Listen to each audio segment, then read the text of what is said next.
22. Todos acharam, né? Vamos orar. Senhor Deus e Pai, obrigado pela tua palavra que está aberta diante de nós para nos orientar no caminho e nos dar sabedoria. Que o Senhor nos ajude, Deus, a viver essa palavra na prática. Que pedimos e agradecemos em nome de Jesus. Amém.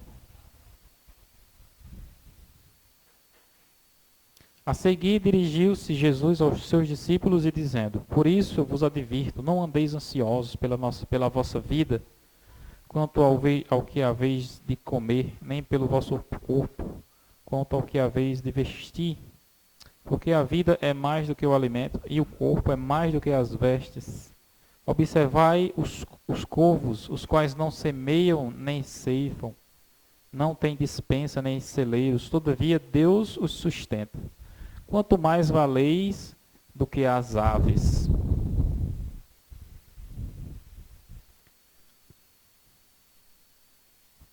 Qual de vós, por ansioso que esteja, pode acrescentar um côvado ao curso da sua vida?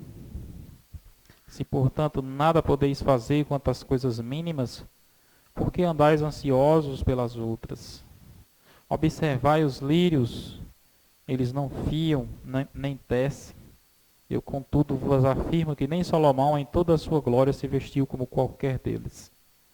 Ora, se Deus veste assim a erva, que hoje está no campo e amanhã é lançada no forno, quanto mais tratando-se de vós, homens de pequena fé.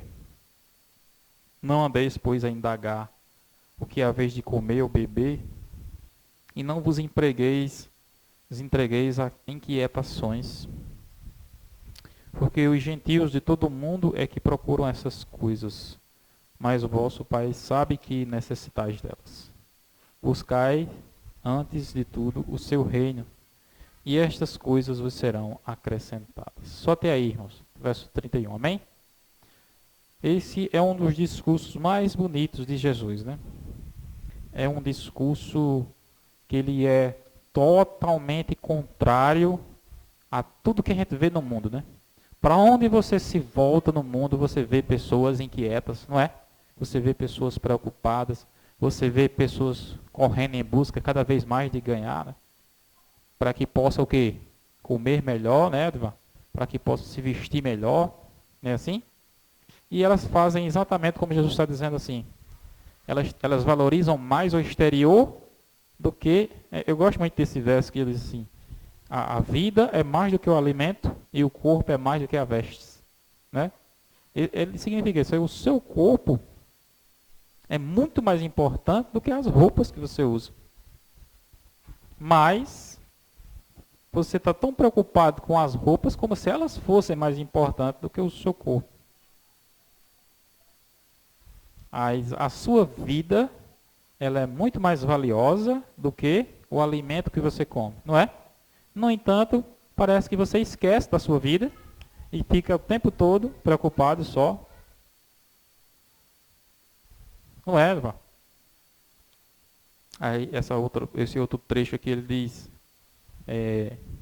quem é de vocês que, por ansioso que esteja, pode acrescentar um côvado ao curso da sua vida? Essa passagem aqui, ela está errada. A tradução dela, né? A tradução correta dela é a seguinte: qual de vós, por ansioso ou preocupado que esteja, pode acrescentar um côvado à sua estatura? Isso significa qual é de vocês aqui, Damiana principalmente, né? E Leda, né? Se preocupar muito, se inquietar muito, consegue aumentar meio metro de altura? Consegue, Leda? Ficar muito inquieta, muito preocupada, consegue aumentar. Esse versículo ele está dizendo isso, né? Quem é de nós aqui que consegue? Se a gente se preocupar muito, né? A preocupação vai fazer com que cresça um pouco mais o quê? A barriga, a gordura, né? As varizes, não é? Como é?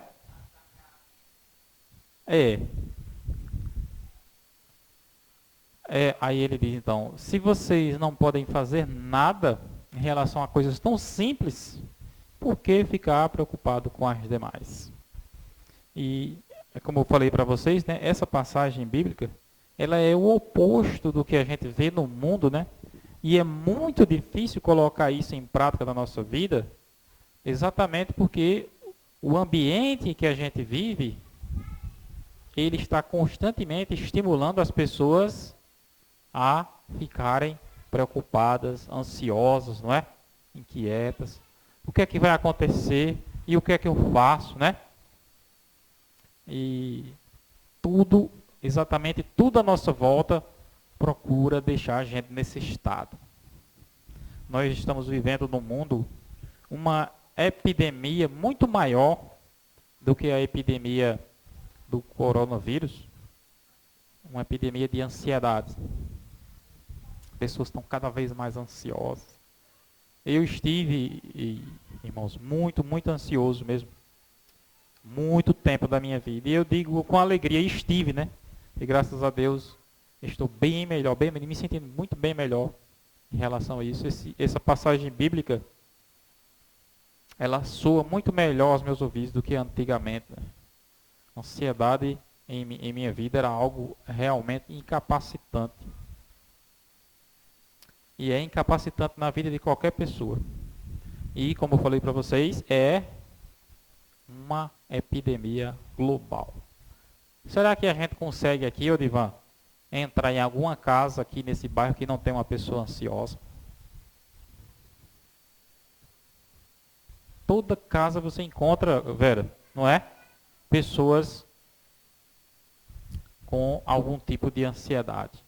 Alguns mais graves, né? Outros mais leves, mas é praticamente geral. E isso não é por acaso. Você está entendendo? Não é por acaso. Não é, poxa, por que está acontecendo isso hoje? Porque o mundo que nós vivemos, ele estimula isso que eu estou falando para vocês. O mundo que nós vivemos, ele caminha cada vez mais distante desse ideal de Jesus. O que é o contrário da ansiedade? O contrário da ansiedade é o quê? Paz também. Mas de acordo com esse verso aqui, contrário da ansiedade é você confiar que Deus lhe sustenta. A ansiedade é exatamente você ficar com dúvidas de que Deus vai lhe abandonar e que você vai ter que se virar e você vai ter que dar um jeito e você tem que fazer isso e você tem que fazer aquilo, eu vou ter que trabalhar de noite, eu vou ter que fazer aquilo. Você está entendendo? Você só faz isso porque você tem dúvidas de que Deus está cuidando de você. Quanto mais você confia que Deus está cuidando de você, menos ansioso você fica. Você está entendendo? É o que Jesus está dizendo aqui. O que é que Deus faz com os pássaros? O que é que Ele faz com os pássaros? Ele sustenta, não é o que está dizendo aí, né? Ele sustenta. O que é que Deus faz com as flores? O que é que Deus faz com o mundo? Porque eu fico pensando, né? O mundo que a gente vive mesmo, se não fosse Deus, as condições seriam bem piores, sabia? Se não fosse a intervenção divina, a fome seria bem maior no mundo. Deus é tão bom e Ele age, impedindo, né? Você vê as coisas crescendo, existe uma epidemia de ansiedade, como eu estou dizendo aqui para vocês, né, no mundo. Mas se não fosse a intervenção de Deus, essa epidemia já tinha matado quase todo mundo na Terra. A misericórdia de Deus é tão grande que Ele age e trabalha constantemente para nos proteger, nos salvar. É claro que o conflito é intenso, você está entendendo? A guerra é real. E muitas pessoas morrem por causa desses males que afetam a terra. No entanto, não é porque Deus queira ou porque Deus matou a pessoa, como alguns pensam, né? Muito pelo contrário. Deus está lutando para salvar a mim e a você, né? E para que a gente aprenda a confiar nele. Cada vez mais o povo de Deus tem que aprender isso. Confiar e depender de Deus. Era assim a vida de Jesus. Você pode observar, irmãos, que Jesus ele foi o exemplo prático dessa história aqui, ó, irmão. Ele era uma pessoa totalmente autônoma. O que era isso? Ele simplesmente se entregou assim nas mãos de Deus e disse, olha, eu vou simplesmente me levantar e Deus vai me levar.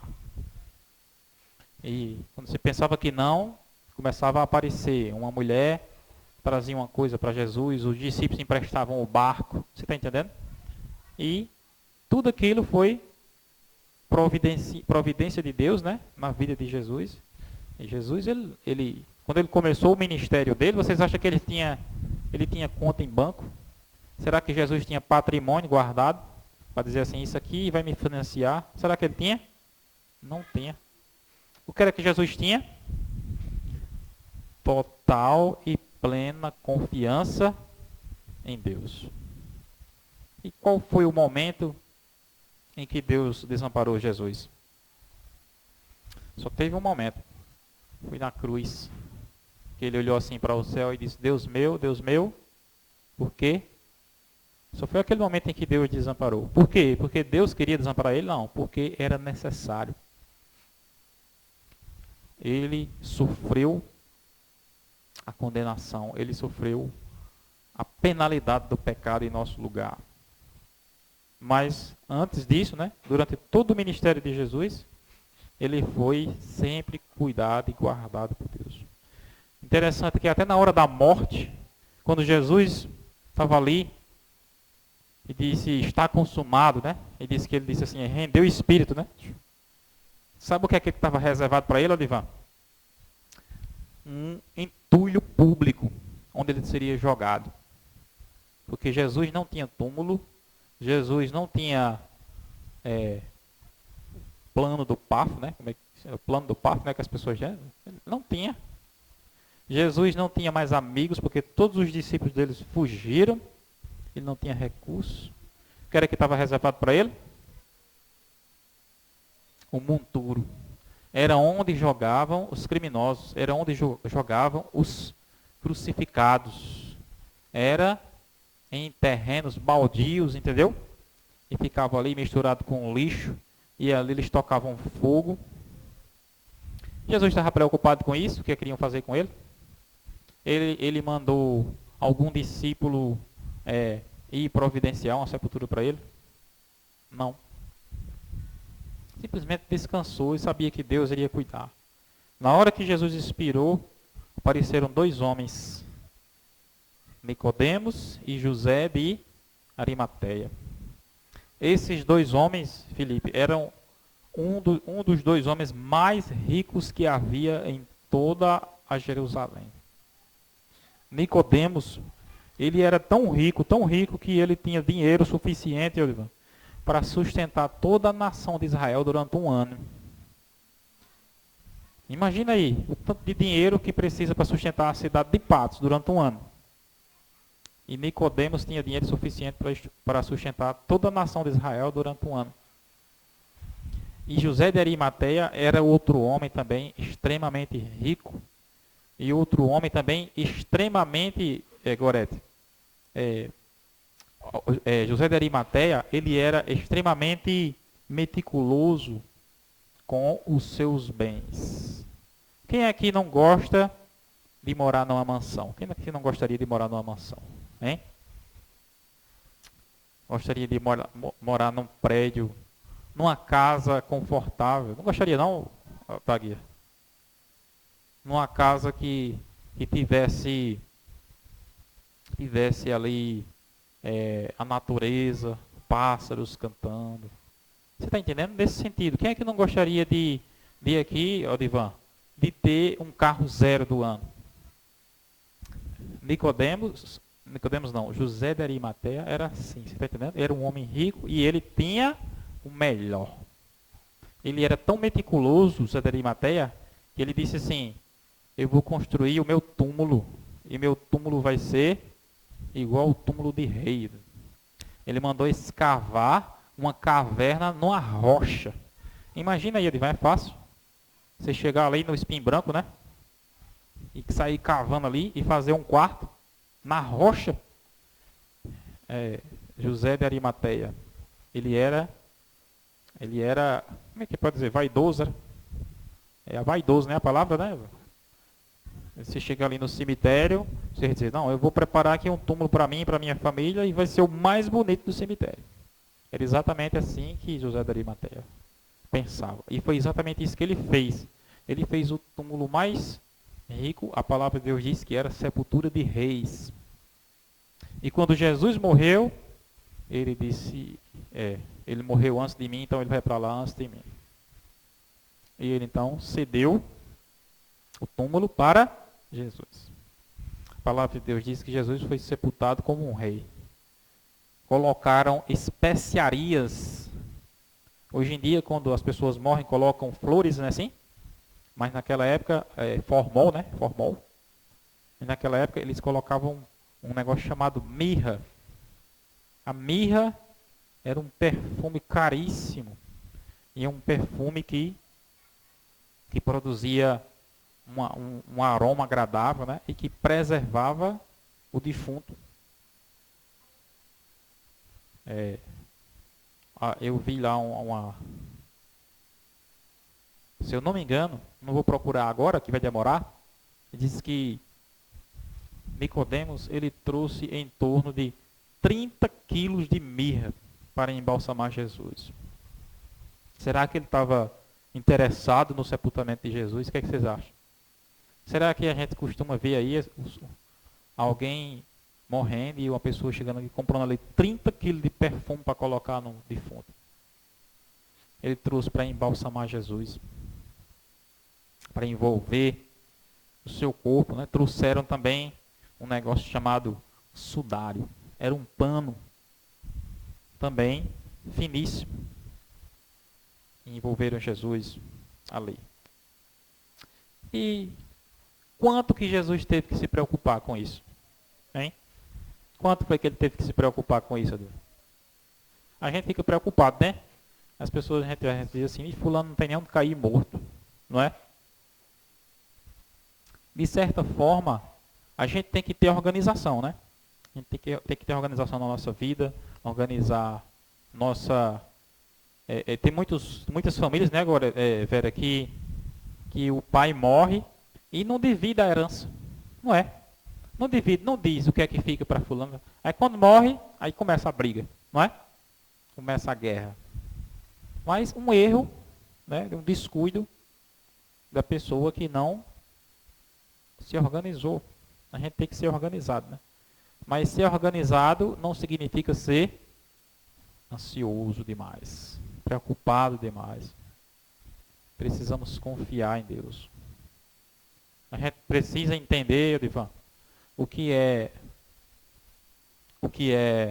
confiar em Deus, né? E o que é desleixo. Tem uma diferença, não é?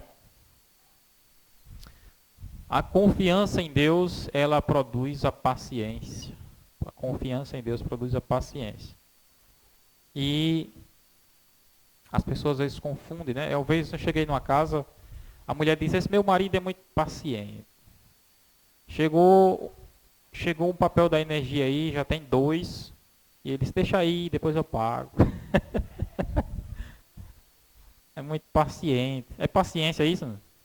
Está confundindo as coisas, não é? Não é paciência. A gente tem que confiar em Deus, mas ao mesmo tempo a gente tem que também que trabalhar, não é? Jesus, ele estava empenhado em uma obra, em um trabalho que consumia todo o seu tempo. Mas você pode observar que antes de Jesus começar aquela obra, ele era o quê?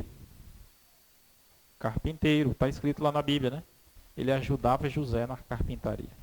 Interessante que a palavra carpinteiro, Adivan, na Bíblia, ela tanto pode significar carpinteiro, como ela pode significar pedreiro. Então, ninguém sabe ao certo. Jesus pudesse ser até ajudante de pedreiro. É a profissão de Odivan, né? Mestre de obras. E Jesus, quando ele começou o ministério, ele se tornou o médico dos médicos, né? E ele era muito superior aos médicos, porque ele curava e não cobrava nada, né? Hoje em dia, um médico, antes dele lhe tratar, ele já diz, né? É 10 mil, é 7 mil, é 8 mil. Se você quiser, né? Pague. Jesus nunca fez isso com ninguém, né? Ele chegava e curava. A única coisa que ele dizia para as pessoas, que as pessoas tinham que pagar, é: vai, não peques mais, né? E ele nos deu um exemplo do que significa confiança. Como eu estava dizendo a vocês, irmãos, a ansiedade ela produz desespero, produz inquietação, produz a preocupação de: será que vai dar certo? Será que eu vou conseguir? E o que é que eu faço? Mas a confiança em Deus é: eu descanso porque eu sei que Deus, Ele cuida de mim. O que é que eu sou no universo? Eu gosto muito de estudar, Divan, astronomia. Quando você começa a estudar a astronomia, você começa a perceber o que é que você é no universo. Começa o planeta Terra, né? Tem alguém aqui de vocês que consegue imaginar o tamanho que é o planeta Terra? O planeta Terra é imenso, não é? E nós, diante do planeta Terra, somos o quê? Praticamente invisíveis, não é? Aí quando você vai olhar a astronomia, o que é o planeta Terra diante de outros planetas? O que é todos os planetas do Sistema Solar, que são muitos, né? São mais de 8 ou 9 planetas. Mas o que são todos esses planetas diante do Sol? Praticamente nada. Aí agora eu pergunto, Divan. Diz que o Sistema Solar, que tem a Terra e tem aqueles outros planetas, né? Ele fica na periferia de uma galáxia chamada Via Láctea. Fica na periferia. O que é isso? Periferia da cidade é o quê? A periferia é exatamente o lugar mais afastado do centro. A nossa galáxia é imensa, né? E o nosso sistema solar fica numa periferia. Começa a ver essa escala de grandeza, né? E quem é que sustenta tudo isso? Deus. A irmã White ela tem uma frase que ela diz: se Deus sustenta o Sol, se Deus sustenta o universo inteiro, as galáxias com bilhões e bilhões de estrelas, por que a gente duvida que Ele sustentaria a gente? Ele mesmo diz aqui, né? Ele mesmo diz aqui que vocês, para Deus, valem mais do que os pardais, do que as plantas. Ele mostra, né? Tem uma outra passagem aqui, que ele chega para os discípulos e ele diz assim: todos os cabelos da vossa cabeça estão contados. Mostrando como é que Deus controla as coisas, como é que Deus controla, né, e protege e cuida dos seus filhos. Quando você pensar assim, que não tem mais jeito, não, que está tudo perdido, aí só basta você olhar para ele e dizer: Senhor, né, me ajuda, me sustenta. Eu assisti aquele testemunho de Falcão Alegre, que foi um bandido muito perigoso no Rio de Janeiro, na década de 70, né? E ele contou o testemunho dele, que disse que ele levou uma surra tão grande da polícia, que ele ficou jogado num xadrez lá, escuro, cheio de rato. E disse que bateram tanto nele que ele não conseguia se levantar. Ele não conseguia andar, não conseguia nem levantar os braços. Ele disse que o carcereiro trouxe um pão para ele, né? Aí jogou em cima dele assim: como pão, infeliz. Disse assim com ele, né? Ele era um cara ruim mesmo, não prestava, né? Era o tratamento que se dava aos bandidos, né? Que os bandidos mereciam. O carcereiro jogou um pão em cima dele assim, né? Disse: come. Ele disse: como é que eu vou comer se eu não posso nem mexer os braços? Aí disse: eu vou aproximar aqui da sua boca. Aí saiu botando o pão aqui para cima para ver se ele alcançava no pão, né? E ele tentando comer o pão, e daqui a pouco veio um rato lá de baixo, pegou o pão e correu. Pegou o pão dele e partiu, né? Ele disse: infeliz desse rato, é mais forte do que eu, pegou meu pão e levou. Aí disse que o carcereiro voltou lá para ele, né? Olhou para ele assim e disse: tu é um infeliz mesmo, tu ainda está vivo. Depois de uma surra dessa que tu levou. Eu vim aqui já com a maca para levar teu cadáver, mas tu ainda está vivo, infeliz. Ele disse que esse carcereiro era da Igreja Batista. Era um irmão da Igreja Batista. Aí disse o carcereiro, disse, tu é tão ruim que eu vou deixar tu morrer aí, mas antes de tu morrer, eu vou colocar o programa de rádio da minha igreja para tu escutar. Aí era um rádio, né? Aí pegou um rádio, colocou lá no xadrez, né? Aí disse, escuta aí esse programa de rádio que não vai servir nada para tu mesmo, que tu não preste. Mas, quando for amanhã de manhã que tu morrer, eu pegar, não dizer que eu não coloquei nada para tu escutar. E disse que pode colocar. Aí colocou, aí disse, se eu conseguir sair daqui, a primeira pessoa que eu vou matar é esse carcereiro. Ele dizendo, né? Ele dizia desse jeito. Aí disse que começou o programa de rádio, aí o pastor, observe como Deus, ele conta o cabelo. No livro de Jó diz que Deus conta todos os nossos passos. Vocês, quem é que sabe me dizer quantos passos deram para chegar na igreja aqui hoje? A palavra de Deus lá no livro de Jó diz que Deus conta todos os nossos passos. Ele diz que é interessante que o programa de rádio começou e o pastor, né, da Igreja Batista dizia, parecia que estava falando para ele, né? Se você está num xadrez sujo e abandonado, pode ter certeza que Deus lhe vê aí também. Basta que você peça a Deus e clame a Ele, creia. Aí o homem era tão ruim, Edivan, que ele disse assim, esse pastor está mentindo. Eu vou pedir a Deus aqui, eu sei que Deus não vai vir, mas se ele não vier e eu conseguir sair daqui, eu vou matar esse pastor também. Ele está mentindo. É muito interessante o testemunho do Falcão Alegre. Tem no YouTube. Aí ele foi e disse, eu vou fazer exatamente o que esse pastor está dizendo. Ele disse, Senhor, se o Senhor realmente existe, se o Senhor realmente se preocupa comigo, mesmo eu não valendo nada, estando aqui entregue para morrer, então que o Senhor me cure e que o Senhor me liberte dessa prisão. Mas se o Senhor não existe, o Senhor não faça nada. Ele disse que quando foi mais ou menos, logo depois dessa oração, apareceu uma luz, ele não sabia de onde vinha, né? E a luz dizia, tinha uma voz que dizia assim, dentro de 3 dias, eu vou libertar você dessa prisão. Dentro de 3 dias eu vou libertar. Ele falou que ele era num sábado à noite, né? E os 3 dias se completavam mais ou menos da terça para quarta, né? Domingo, segunda, terça para quarta-feira. E na hora que ele fez a oração, Orivan, ele prometeu a Deus, né? Ele disse, se o Senhor realmente fizer isso comigo, nunca mais eu vou usar droga na minha vida, nunca mais eu vou roubar, nunca mais eu vou matar ninguém. E enquanto vida eu tiver, eu vou em todo lugar que eu for contar o que o Senhor fez por mim. Foi uma promessa que ele fez, né? E ali Deus escutou na hora, né?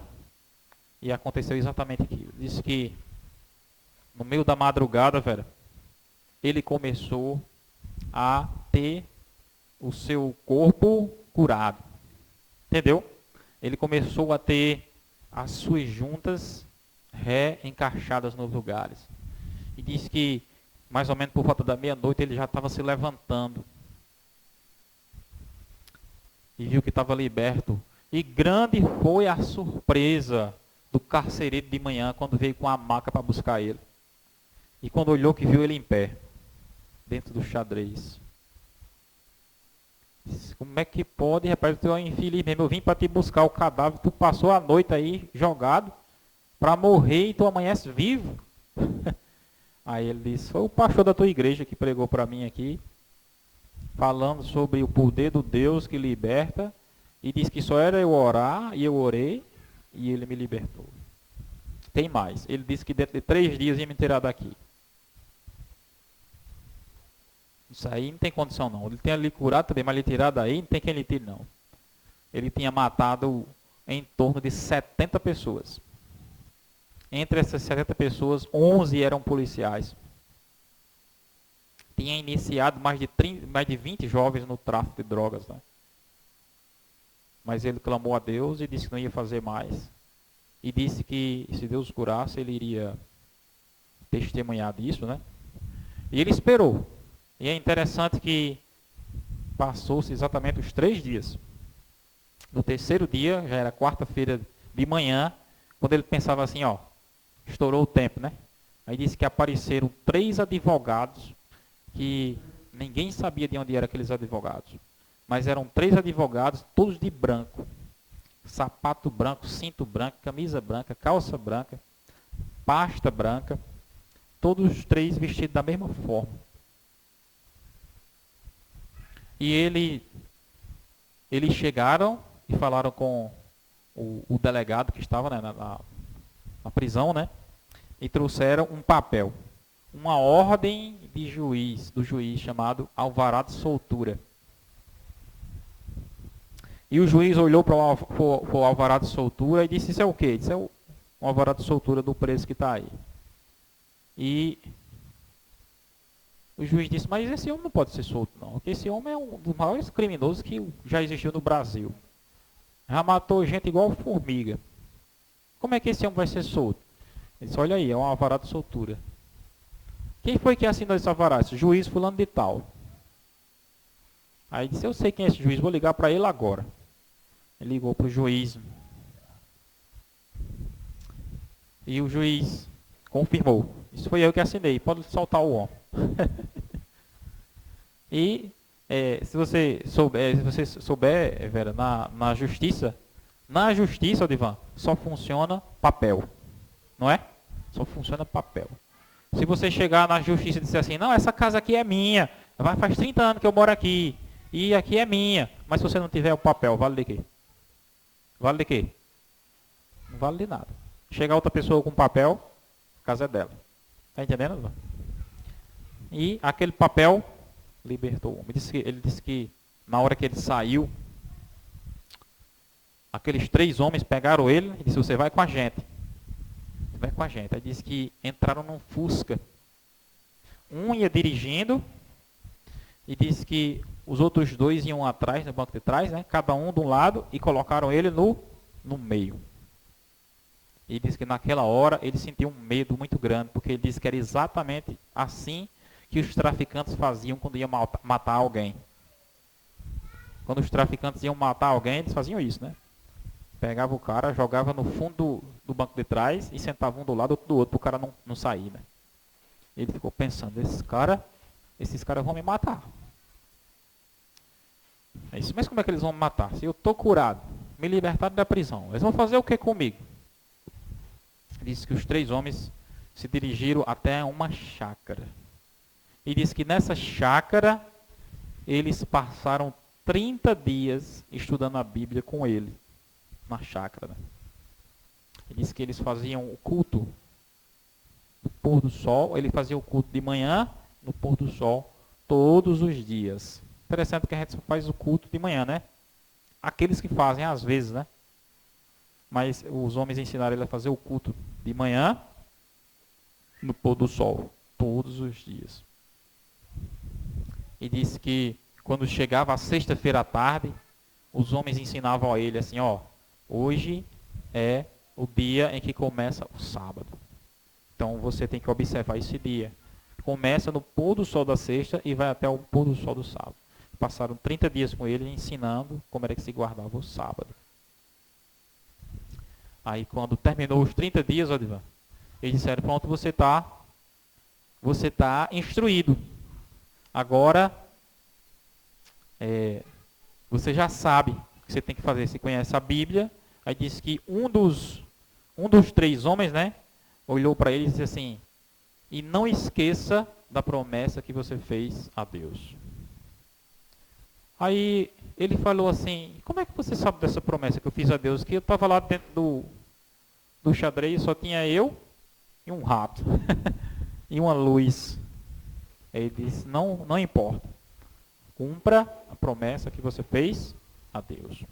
Nunca mais volte, né, para o mundo do crime, nunca mais mate ninguém. E vá testemunhar do milagre que Deus fez na sua vida. Então, aí ele disse que ficou no impasse nesse momento, né? Porque ele disse assim, mas qual é a igreja? Qual é a igreja que eu devo ir? Que igreja eu devo ir que vocês me ensinaram aí? Aí eles disseram assim, nós não podemos dizer a você o nome da igreja. Você precisa procurar uma igreja que ensine essas coisas que você que você estudou com a gente aqui. Guardar o sábado, o pôr do sol, o outro pôr do sol, né? Fazer o culto de manhã e ao pôr do sol.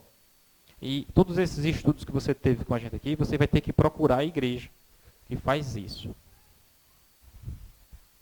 Ele disse, mas me diga o nome que é mais fácil. Aí eles disseram, a gente não pode dizer o nome. Você precisa procurar. Porque Deus, Odivan, o que é que Deus, como é que Deus ele chama alguém? Ele não diz assim a você os pontos e as vírgulas bem direitinho, né? Ele precisa ver se existe em você interesse. Você está entendendo? A palavra de Deus diz em João 17:17. Aquele que quiser fazer a vontade de Deus, vai conhecer a respeito da doutrina.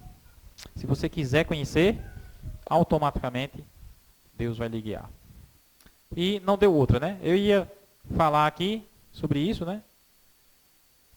E acabei me prolongando um pouquinho mais contando a história do testemunho de Falcão Alegre, que não estava nem no script aqui do sermão, né? Mas eu até aconselho a vocês, se puderem depois, pesquisem a história dele completa, muito interessante. E que chegou o dia que ele encontrou a igreja, né? E quando ele encontrou, ele mais uma vez, ele disse que viu a luz. A mesma luz que ele viu na prisão, né? Ele viu na igreja. E ele sentiu que ali estava no lugar. E era a igreja adventista. Era uma igreja adventista de Botafogo, que fica no Rio de Janeiro. Ele conta bem direitinho, né? O testemunho. E isso prova, irmãos, o quanto Deus controla e governa o mundo, as coisas e nossa vida particular. Né? Deus sabe todas as lutas que nós temos, conflitos terríveis que passamos, né? Que às vezes a gente pensa que está sozinho, né? Mas Ele sabe e Ele fica na expectativa para saber se você vai suportar e vai se apegar a Ele e vai confiar nele, porque é exatamente o que está dizendo aqui, né? Se vocês não podem fazer nada em relação às coisas mínimas da vida, imagine as coisas maiores. Quem é que consegue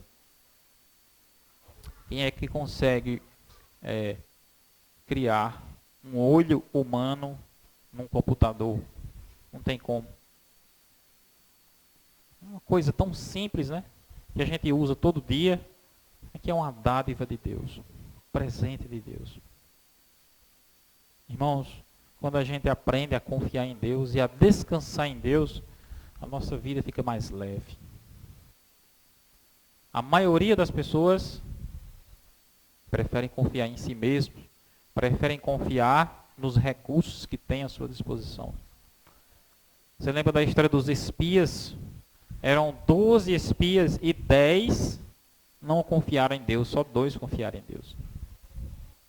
Os 10 espias chegaram para o povo e desanimaram todo mundo. E disseram, não tem condição, a gente não pode, a gente não consegue. Se fosse para a gente vencer esse povo, a gente tinha que ter isso, tinha que ter aquilo, tinha que ter isso, e a gente não tem. Só confiavam em si mesmo. E Josué e Caleb disseram assim, ó, a gente não tem nada disso daí que vocês querem, né? Mas a gente tem Deus e eles lá não tem Deus. Olha só.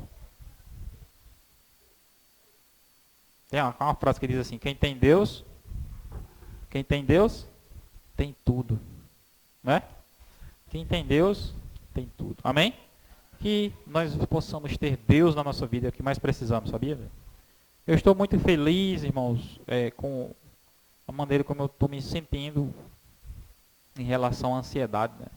Eu sinto realmente que Deus tem me dado um descanso, depois de muita luta. Né? No entanto, eu ainda continuo enfrentando lutas e dificuldades, como todos nós passamos aqui. Né? E nós precisamos continuar orando um pelos outros, não é? Ter fé, nos apegar a Deus. Peço que os irmãos orem por aqueles que estão doentes. Peço que os irmãos orem por aqueles que estão afastados da igreja. Né? E orem também por aqueles que estão com conflitos na família, né? Desavenças. Uma oração especial por esses assuntos aí. Quero convidar todos para a gente orar agora, né? Vou fazer a oração final, porque eu ainda vou sair agora para o trabalho. Senão a gente ia ficar mais umas meia hora por aí, né, velho? Tirando um cochilo, né, velho? Vamos orar. Senhor Deus e Pai, obrigado, porque o Senhor cuida de nós, como está escrito aqui. O Senhor nos diz aqui no Evangelho: buscai em primeiro lugar o reino de Deus e a sua justiça, e todas essas coisas vos serão acrescentadas. E o Senhor nos ensina, Deus, a confiar e descansar em Ti. Todo sofrimento que existe em nossa vida, a maior parte dele é ocasionado exatamente pelas preocupações, que são muitas. E o Senhor nos ensina no Evangelho a entender que não precisamos nos preocupar tanto, porque o Senhor é o nosso provedor. O Senhor é o nosso auxílio, como está escrito nos Salmos, bem presente na hora da angústia.